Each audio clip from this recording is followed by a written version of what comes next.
Hello friends, welcome to Mahi's tips. நம்ம எல்லாருமே வந்துட்டு லாஸ்ட் வீக் ஸ்டடி பிளானை கம்ப்ளீட் பண்ணிவிட்டு டெஸ்ட் போட்டு பார்த்தாச்சு.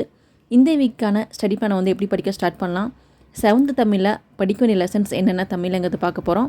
நம்ம தமிழ் படிக்கிறப்ப வந்துட்டு யூனிட் 6 இருக்கிற சங்ககாலம் முதல் இக்காலம் வரைங்கிற டாபிக் நம்ம கவர் பண்ணிடுவோம். ஸோ நம்ம தமிழ் சிலபஸ் டாபிக்ஸோடு சேர்த்து யூனிட் 6ஐயும் கவர் பண்ணணும். ஸோ அது எப்படிங்கிறத பற்றியும் பார்க்க போகிறோம். நீங்கள் ஃபஸ்ட்டு ஒரு புக்கை எடுத்தீங்க அப்படின்னா அந்த புக்கில் கவர் ஆகிற டாப்பிக்கை ஃபஸ்ட்டு நீங்கள் மார்க் பண்ணி வைங்க இன்டெக்ஸில். உங்களுக்கு தெரியல அப்படின்னா இந்த மாதிரி சோர்ஸ் நிறையா இருக்குது, நான் உங்களுக்கு ஷேர் பண்ண டெலிகிராமில்.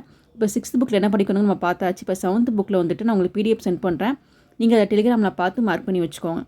எக்ஸாம்பிளுக்கு இப்போ 7th செகண்ட் டேர்ம் உங்கள் கையில் இருக்குது அப்படின்னா 7th செகண்ட் டேர்மில் வந்துட்டு இன்ப தமிழ் கல்வி அப்படின்னு ஒரு லெசன் இருக்கும். அது பாரதிதாசன் எழுதியிருக்க பாடல். ஸோ நமக்கு வந்துட்டு சிலபஸ் டாபிக். அதே வந்துட்டு 7th செகண்ட் டேர்மில் வந்துட்டு கலங்கரை விளக்கம் அப்படின்னு ஒரு டாபிக் இருக்கும். அது வந்து உங்களுக்கு சங்க காலத்தில் கவர் ஆகும், யூனிட் 6ல் கவர் ஆகும். அதே மாதிரி கவின்மிகு கப்பல் அப்படின்னு ஒரு டாபிக் இருக்கும். அதுவும் வந்து உங்களுக்கு யூனிட் 6ல் கவர் ஆகும். இந்த மாதிரி நீங்கள் தமிழ் படிக்கிறப்ப தமிழ் சிலபஸோட டாப்பிக்கையும் கவர் பண்ணுற மாதிரி இருக்கணும், யூனிட் 6ஐயும் கவர் பண்ணுற மாதிரி இருக்கணும். இந்த யூனிட் 6 டாபிக் வந்து நீங்கள் தமிழோட சேர்த்து படிக்காமல் இல்லை ஜிஎஸ் கூட படிக்கலாம் நீங்கள் விட்டு வச்சிட்டிங்க அப்படின்னா கண்டிப்பாக நீங்கள் படிக்க மாட்டீங்க. நீங்கள் இப்போ 7th தமிழில் அது கூட கண்டினியூவாக படிக்கிறப்ப உங்களுக்கு ஒரு கண்டினியூட்டி கிடைக்கும், உங்களுக்கு ஈஸியாக புரியும்.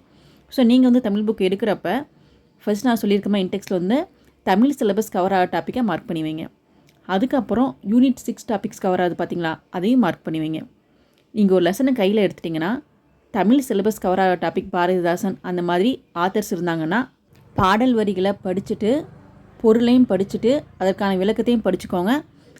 அந்த ஆத்தரோட பாக்ஸ் டாபிக்ஸ் நூல்வழி கொடுத்துருக்காங்க பார்த்தீங்களா, அதையும் பார்த்துக்கோங்க. இது ஒன்லி சிலபஸில் கவர் ஆகிற ஆத்தருக்கு இந்த மெத்தட் நீங்கள் ஃபாலோ பண்ணணும்.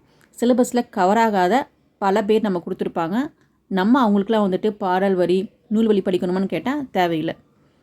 அதே மாதிரி உரைநடை பகுதியில் வந்துட்டு மேற்கோள்கள் கொடுத்துருப்பாங்க, நடுவில் வந்துட்டு பாடல் வரிகள் கொடுத்து இது எழுதுனவங்க பேர்லாம் கொடுத்துருப்பாங்க. ஸோ நம்ம அதெல்லாம் பார்த்துக்கணும். துணைப்பாடத்தை பொறுத்த வரைக்கும் மேக்ஸிமம் நமக்கு வந்துட்டு எதுவுமே இம்பார்ட்டன்ஸ் பாயிண்ட் வரதில்லை. ஏதாச்சும் ஒரு துணைப்பாடத்தில் வந்துட்டு உங்களுக்கு நூல்வழி ஏதாவது கொடுத்துருக்குறாங்க, இல்லை முக்கியமான இயர்ஸ் கொடுத்துருக்குறாங்க, இல்லை சாகித்ய அகாடமி விருது வாங்கின டீட்டெயில்ஸ் கொடுத்துருக்காங்கன்னா நீங்கள் அதை மட்டும் பார்த்துட்டா போதும். ஃபுல் துணைப்பாடம் படிக்கணுங்கிற அவசியம் கிடையாது. அப்புறம் யூனிட் 6ல் கவர் ஆகிற டாபிக் நான் உங்களுக்கு மென்ஷன் பண்ணி சொல்லியிருக்கிறேன். அந்த யூனிட் 6ல் கவர் ஆகிற டாப்பிக்கும் நீங்கள் சேம் அதே மாதிரி வந்துட்டு பாடல் வரிகள் படிச்சுக்கணும், அந்த ஆத்தர்ஸ் பற்றி டீட்டெயில் கொடுத்துருந்தா அதையும் படிச்சுக்கணும். இந்த மாதிரி சிலபஸ் கவர் ஆகிற டாப்பிக்லாம் நீங்கள் படிச்சுட்டு மார்க் பண்ணி வைப்பீங்க பார்த்தீங்களா. இங்கே நெக்ஸ்ட் டைம் புக்கை வந்து ரிவிஷன் பண்ணுறப்ப நீங்கள் ஒன்லி மார்க் பண்ணி வச்சுருக்க வேர்ட்ஸை மட்டும் பார்த்தா போதும். நீங்கள் ஃபஸ்ட் டைம் படிக்கிறப்ப வந்துட்டு டீப்பாக ஃபுல்லாக படித்து அனலைஸ் பண்ணிவிட்டு இம்பார்ட்டன்ட் பாயிண்ட்டாக மார்க் பண்ணி வச்சுட்டு நெக்ஸ்ட் டைம் ரிவிஷன் பண்ணுறப்ப நீங்கள் ஒன்லி அண்டர்லைன் பண்ணி வச்சுருக்க வேர்ட்ஸ் அண்ட் பாக்ஸ் டாபிக்ஸ் இதை மட்டும் பார்த்தீங்கன்னா போதும்.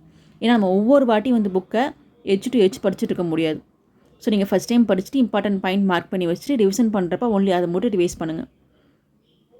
அதே மாதிரி எல்லாத்துக்குமே வந்துட்டு புக் பேக் கொஸ்டின்ஸ் பார்த்துருங்க. புக் பேக் கொஸ்டின்ஸ் உங்களுக்கு ஆன்சர் தெரியல அப்படின்னா winmin.com போய் பார்த்தா உங்களுக்கு புக் பேக் கொஸ்டினோட PDF உங்களுக்கு கிடைக்கும். ஸோ நீங்கள் PDF டவுன்லோட் பண்ணி வச்சுட்டு புக் பேக் கொஸ்டின் ஆன்சரை வந்து மார்க் பண்ணி வச்சுக்கோங்க. அது போக இலக்கணம் டாபிக் நீங்கள் இயல் வைஸ் எல்லாமே பார்த்து தான் ஆகணும். சிலபஸில் கவர் ஆகுது ஆகலைங்கிறதுலாம் விடுங்க. இலக்கணம் டாபிக் வந்து நீங்கள் ஃபுல்லாக டீட்டெயிலாக பார்த்தா உங்களுக்கு நல்லாவே புரியும். ப்ளஸ் நமக்கு எக்ஸ்ட்ரா கொஸ்டின்ஸ் எது சப்போஸ் கேட்டாங்கன்னா நமக்கு நான் ஆன்சர் பண்ண முடியும். சிலபஸில் கவர் ஆகலை இருக்கிறது ரொம்ப ரொம்ப நல்லா பார்த்துக்கோங்க. கவர் ஆகலைனாலும் அது நீங்கள் பார்க்காம போகக்கூடாது, பார்த்துட்டு போங்க. ஸோ நான் வந்துட்டு அப்படி தான் படிச்சுட்டுருக்கிறேன். இந்த வீடியோ உங்களுக்கு யூஸ்ஃபுல்லாக இருந்துச்சுன்னா மறக்காமல் நம்ம சேனலை சப்ஸ்கிரைப் பண்ணி வச்சுக்கோங்க. மறக்காமல் இதே மாதிரி TNPSC எக்ஸாம்ஸ் படிக்கிறவங்க ஃப்ரெண்ட் குரூப்பில் ஷேர் பண்ணுங்கள். தேங்க்ஸ் ஃபார் வாட்சிங்.